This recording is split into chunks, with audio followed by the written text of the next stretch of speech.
Hello എല്ലാവരും നോമ്പായതുകൊണ്ട് നല്ല തിരക്കിലായിരിക്കും അല്ലേ.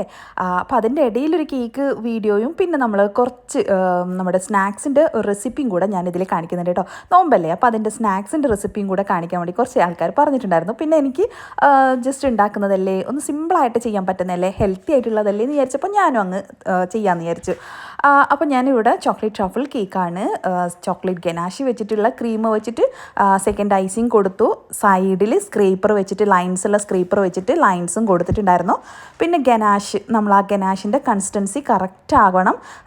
ഇതുപോലെ ഫുൾ കവറിങ് ഉള്ള ഗനാഷൊക്കെ ആകുമ്പോൾ നിങ്ങൾ മെയിനായിട്ടും കേക്കിൻ്റെ തണുപ്പ് കറക്റ്റ് ആയിരിക്കണം, പിന്നെ ഗനാഷിൻ്റെ കൺസിസ്റ്റൻസി കറക്റ്റ് ആയിരിക്കണം. പിന്നെ ഇതുപോലെ നമ്മൾ വടിച്ചെടുക്കുന്ന സമയത്ത് വല്ലാണ്ടങ്ങ് ആവേശം കാണിക്കരുത് കേട്ടോ. ഞാൻ ചില സ്ഥലത്ത് ആവേശം പെട്ടെന്ന് കാണിച്ചിട്ടുണ്ടായിരുന്നു. അപ്പോൾ അത് കുറച്ച് സ്മൂത്ത്നെസ് മാറിയിട്ട് പിന്നെ ഞാൻ വീണ്ടും ശരിയാക്കി. എങ്ങനെയായാലും എന്തൊക്കെ നമ്മളടുത്ത് ഡാമേജസ് പറ്റിയാലും കസ്റ്റമറുടെ കയ്യിലെത്തുമ്പോഴേക്കും അത് പെർഫെക്റ്റ് ആയിട്ട് മാത്രമേ കൊടുക്കാറുള്ളൂ കേട്ടോ. അങ്ങനെയാക്കി മാത്രമേ നമ്മളെ കസ്റ്റമർ വീണ്ടും വരുള്ളൂ. അത് തന്നെയാണ് മെയിൻ ആയിട്ടുള്ള ഹൈലൈറ്റ്സ് എന്ന് പറയുന്നത്. അപ്പോൾ ഞാനിത് ഗനാഷ് ഫുള്ളായിട്ട് കൊടുത്തതിന് ശേഷം ഫ്രീസറിൽ വെച്ച് നന്നായിട്ട് സെറ്റാക്കിയിട്ടാണ് മുകളിലത്തെ ഡിസൈന്, വൈറ്റ് ചോക്ലേറ്റ് ഗനാഷിൻ്റെ ഡിസൈന് ഞാൻ ഇവിടെ 3 ലൈൻസ് റൗണ്ട് ചെയ്തിട്ട് ഇട്ടൊക്കെ ചെറുതായിട്ട് കൈയൊന്ന് ഷേക്കായിട്ടുണ്ടായിരുന്നേ. പിന്നെ കുഴപ്പമില്ല, ആ ഒരു ഇത് ഫ്ലവേഴ്സ് വരേണ്ട സ്ഥലമായതുകൊണ്ട് നമ്മൾ പ്രശ്നമില്ലാത്ത രീതിയിൽ ചെയ്തെടുത്തിട്ടുണ്ട്. ഇതിന് ശേഷം വീണ്ടും കേക്ക് ഫ്രിഡ്ജിൽ ഞാൻ വെച്ചിട്ടാണ് ബാക്കി ഫ്ലവേഴ്സൊക്കെ വരച്ചിട്ടുണ്ടായിരുന്നത്.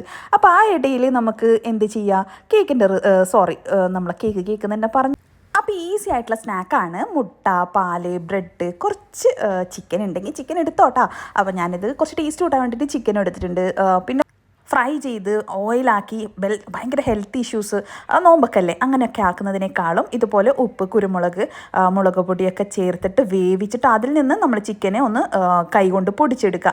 ആ പൊടിച്ചെടുത്തതും പിന്നെ ഉള്ളിയുടെ മസാല, നമ്മൾ നോർമലി ചിക്കൻ്റെ എന്ത് ഐറ്റംസ് ആക്കുന്ന സമയത്ത് നമ്മൾ നോർമലി മസാല ഉണ്ടാക്കില്ലേ, ഉള്ളി, വെളുത്തുള്ളി, ഇഞ്ചി, കറിവേപ്പില, മല്ലിയില, പിന്നെ ഗരം മസാല, ചിക്കൻ മസാല അതൊക്കെ ഇട്ടിട്ട് വാട്ടിയിട്ട് നമ്മൾ ആ സവാളയെ ഒന്ന് വഴറ്റിയിട്ട് അതിലേക്ക് ചിക്കൻ മിക്സ് ചെയ്തിട്ട് ഒരു മുട്ടയിലേക്ക് പാലും കുരുമുളകും കുറച്ച് ഉപ്പും കൂടെ മിക്സ് ചെയ്തിട്ട് ആ മിക്സ് ചെയ്തതിലാണ് ഈ ബ്രെഡ് ഒരു സൈഡ് മാത്രം നമ്മളത് ഡിപ്പ് ചെയ്തെടുക്കുക. ഒരു സൈഡ് ഡിപ്പ് ചെയ്തിട്ട് അവിടെ പ്ലേറ്റിൽ നിരത്തി വെക്കുക. പിന്നെ അതിൻ്റെ ഉള്ളിലോട്ടായിട്ട് നമ്മൾ നേരത്തെ ഉണ്ടാക്കിയ ചിക്കൻ്റെ മസാല, അത് ചിക്കനോ ബീഫോ ചെമ്മീനോ എന്ത് വേണമെങ്കിൽ എടുക്കുക, അല്ലെങ്കിൽ എഗ്ഗിൻ്റെതായാലും കുഴപ്പമില്ല കേട്ടോ. എന്നിട്ട് അതിൻ്റെ മുകളിൽ കുറച്ചൊന്ന് ആർഭാടാക്കാൻ വേണ്ടിയിട്ട് ചീസിൻ്റെ സ്ലൈസസ് വെക്കുന്നുണ്ട് കേട്ടോ. വേണ്ടാന്നുണ്ടെങ്കിൽ ഇത് സ്കിപ്പ് ചെയ്ത് കളഞ്ഞേക്കാം. അല്ലെങ്കിൽ മൊസറല്ല ചീസ് ആണെങ്കിൽ അത് വെച്ച് കൊടുക്കുക. ഞാൻ അവിടെ സ്ലൈസസ് ആണ് വെച്ച് കൊടുക്കുന്നത്. ഇതിന് ശേഷം ഇത് നമ്മൾ ഡിപ്പ് ചെയ്തിട്ട് അവിടെ വെച്ചിട്ടുണ്ടായിരുന്നില്ലേ, ഒരു സൈഡ് മാത്രം അതെടുത്തിട്ട് ഇതിനെ ഫുള്ളായിട്ട് ക്ലോസ് ചെയ്ത് കൊടുക്കുക. പിന്നെ മല്ലിയിലും കാര്യങ്ങളൊക്കെ കൊടുക്കാം കേട്ടോ. ഉള്ളിൽ നമ്മുടെ ചില്ലി ഫ്ലേക്സ്, പിന്നെ ഒറിഗാനോ അങ്ങനെയുള്ള ഐറ്റംസൊക്കെ കൊടുക്കുക. ഞാനിതൊരു നാടൻ സ്റ്റൈലിൽ എന്നാൽ കുറച്ച് ഒരു ഡിഫിക്കൽട്ടായിട്ട് ഒന്ന് ചെയ്ത് എടുക്കുന്നേ ഉള്ളൂ. ചെറിയ രീതിയിൽ നല്ല ഹെൽത്തിയാണ്, ഓയിൽ ഫ്രീ ആണ്, ഒരുപാട് ഓയിലോ കാര്യങ്ങളൊന്നും ഇല്ലാതെ നമുക്ക് ഈ ഒരു നോമ്പിന് ഭയങ്കര പ്രോബ്ലംസ് ഒന്നും ഇല്ലാതെ നമുക്കിത് കഴിക്കാനും നല്ല ടേസ്റ്റി ആയിട്ടുള്ള നല്ല സോഫ്റ്റ് ആയിട്ടുള്ള സ്നാക്സ് ആയിട്ട് കഴിക്കാം കേട്ടോ.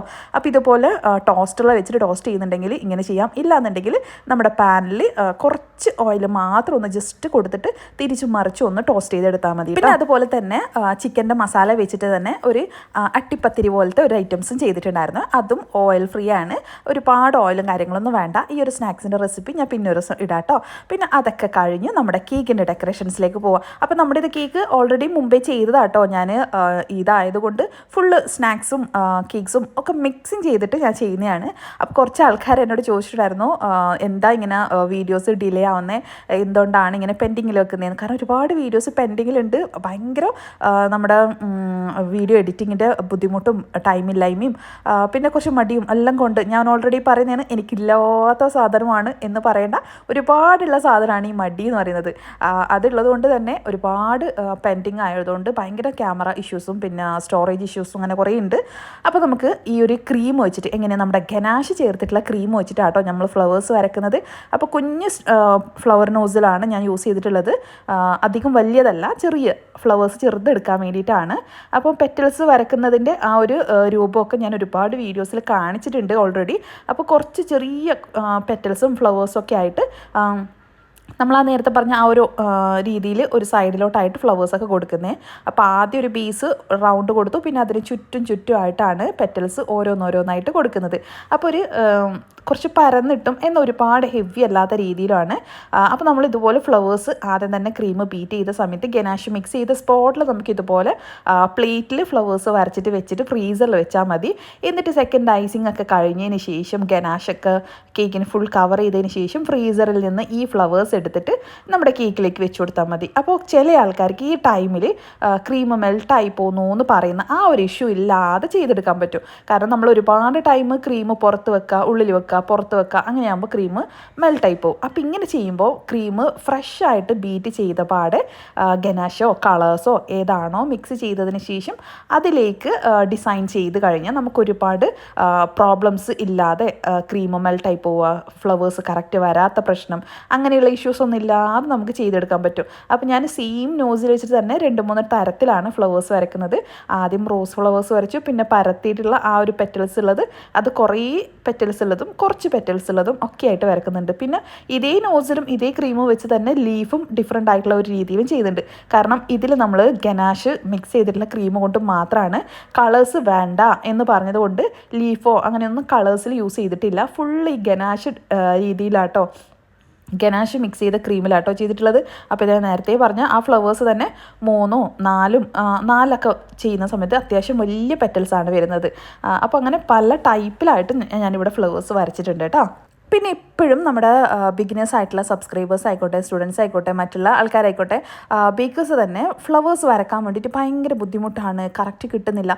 ആ ഒരു പൊസിഷൻ കറക്റ്റ് നിങ്ങൾ മനസ്സിലാക്കി ചെയ്ത് തുടങ്ങിക്കഴിഞ്ഞാൽ ആ ഒരു പൊസിഷൻ എന്ന് പറയുന്നത് നോസിൽ പിടിക്കുന്നതിനൊരു പൊസിഷൻ ഉണ്ട്, നമ്മുടെ ഫ്ലവർ നെയിൽ പിടിക്കുന്നതിനൊരു പൊസിഷൻ ഉണ്ട്, ആ ഒരു രീതിയിൽ കറക്കാനുണ്ട്. ആ ഒരു കറക്റ്റ് മെത്തേഡ് നിങ്ങൾക്ക് മനസ്സിലാക്കി കഴിഞ്ഞാൽ അതെന്തായാലും നിങ്ങൾക്ക് പെർഫെക്റ്റ് ആയിട്ടുള്ള ഫ്ലവേഴ്സ് വരക്കാൻ പറ്റും. അപ്പോൾ നമ്മുടെ സ്റ്റുഡൻസിനൊക്കെ കുറേ കാര്യങ്ങളൊക്കെ പറഞ്ഞു കൊടുത്ത സമയത്ത് അവർ ഇപ്പോൾ പറയുന്ന കാര്യങ്ങളാണ്. മുൻപ് നമ്മൾ ഒരുപാട് മണ്ടത്തരം പൊട്ടത്തരമൊക്കെ ചെയ്തിട്ടുണ്ടായിരുന്നു. പല കാര്യങ്ങളും പിടിക്കുന്ന ലെവൽ മാറിയപ്പോൾ തന്നെ കറക്റ്റായിട്ട് ചെയ്യാൻ വേണ്ടി പറ്റുന്നുണ്ട്. അപ്പോൾ അതാണ് നമ്മൾ പറയുന്നത്, കറക്റ്റ് പൊസിഷൻ നമ്മൾ കറക്റ്റ് ചെയ്താൽ മതി. എങ്കിൽ നമുക്ക് ഒരുപാട് വെറൈറ്റി ആയിട്ടുള്ള ഫ്ലവേഴ്സും പല തരത്തിൽ നമുക്ക് ചെയ്യാൻ പറ്റും. അപ്പോൾ ഞാൻ അതിനെ വെച്ചിട്ട് തന്നെയാട്ടോ, ആ ക്രീം വെച്ച് തന്നെയാണ് ലീഫ് ഡിസൈൻ ആയിട്ടുള്ള ഒരു ലീഫും കൂടെ കൊടുത്തു. ആ ഒരു വൈറ്റ് ചോക്ലേറ്റ് ഗനാഷ് വെച്ചിട്ട് ജസ്റ്റ് അവിടെ ഒരു റൗണ്ട് ചെയ്തിട്ട് ഒരു സംഭവം കൊടുത്തു, ജസ്റ്റ് വെറുതെ കൊടുത്തതേ കേട്ടോ. അപ്പോൾ ഈ ഗനാഷ് നമ്മൾ കൊടുക്കുന്ന സമയത്ത്, ഈ ലൈൻസ് കൊടുക്കുന്ന സമയത്തും ഒരുപാട് ലൂസ് ആവാൻ പാടില്ല കേട്ടോ. ഞാൻ ആ ലൈൻസ് കൊടുത്ത സമയത്ത് കറക്റ്റായിരുന്നു. ഇപ്പോൾ ഈ ഒരു സമയത്ത് ചെറിയൊരു രീതിയിൽ ലൂസായിട്ടുണ്ട്. കാരണം നമ്മൾ കൈൻ്റെ ഉള്ളിൽ വെച്ചിട്ട് പ്രസ് ചെയ്തിട്ട് അതിനെ ലൂസാക്കി എടുത്തതാണ്. അപ്പോൾ ഈ ഒരു കേക്ക് എന്ന് പറയുന്നത് നല്ല ഫുള്ളി ചോക്ലേറ്റ് കവേർഡായിട്ട് വൈറ്റ് ചോക്ലേറ്റിൻ്റെ ഡിസൈനും പിന്നെ ചോക്ലേറ്റ് ഗനാഷ് വെച്ചിട്ടുള്ള ക്രീം വെച്ചിട്ടുള്ള ഫ്ലവേഴ്സും പിന്നെ ഗോൾഡും, ഇതിന് ഫുള്ളായിട്ട് ബാക്കി ഗോൾഡ് വെച്ചിട്ടാണ് ഞാൻ ഹൈലൈറ്റ് ചെയ്ത് കൊടുത്തിട്ടുള്ളത്. അപ്പോൾ ഇതിനെങ്ങനെയാണ് ബ്ലാക്ക്, വൈറ്റ്, ബ്രൗൺ, ഗോൾഡ് അങ്ങനെയൊക്കെ ആയിട്ടാട്ടോ ഈ കളർ മിക്സിങ് കൊടുത്തിട്ടുള്ളത്. അപ്പോൾ അവർ പറഞ്ഞിട്ടുള്ളത് ഫുൾ കളറൊന്നും വേണ്ട, ഫുൾ ഗനാഷിൻ്റെ ആ ഒരു രീതി മതി. അപ്പോൾ കുറച്ചൊന്ന് ഹൈലൈറ്റ് ചെയ്ത് നിൽക്കാൻ വേണ്ടിയിട്ട് ഞാൻ കുറച്ച് സ്വർണ്ണ മുത്തുകളെ അങ്ങ് ഇട്ട് കൊടുത്തിട്ടുണ്ട് കേട്ടോ. അപ്പോൾ ഗോൾഡൻ ഷുഗർ ബീഡ്സും പിന്നെ ഗോൾഡൻ തന്നെ നമ്മുടെ ബട്ടർഫ്ലൈസും ഒക്കെ വെച്ച് കൊടുത്തിട്ടുണ്ട്. നമ്മുടെ ഫൈനൽ ലുക്ക് ഇതാട്ടോ വരുന്നത്. അപ്പോൾ വീഡിയോ ഇഷ്ടപ്പെടുകയാണെങ്കിൽ ലൈക്ക് ചെയ്യുക, നമ്മുടെ പുതിയ കൂട്ടുകാരാണെങ്കിൽ സബ്സ്ക്രൈബ് ചെയ്യുക, എന്തെങ്കിലുമൊക്കെ കമൻസും കൂടെ ഇട്ടേക്കേട്ടോ. എന്തെങ്കിലും വീഡിയോസ് വേണമെന്നുണ്ടെങ്കിൽ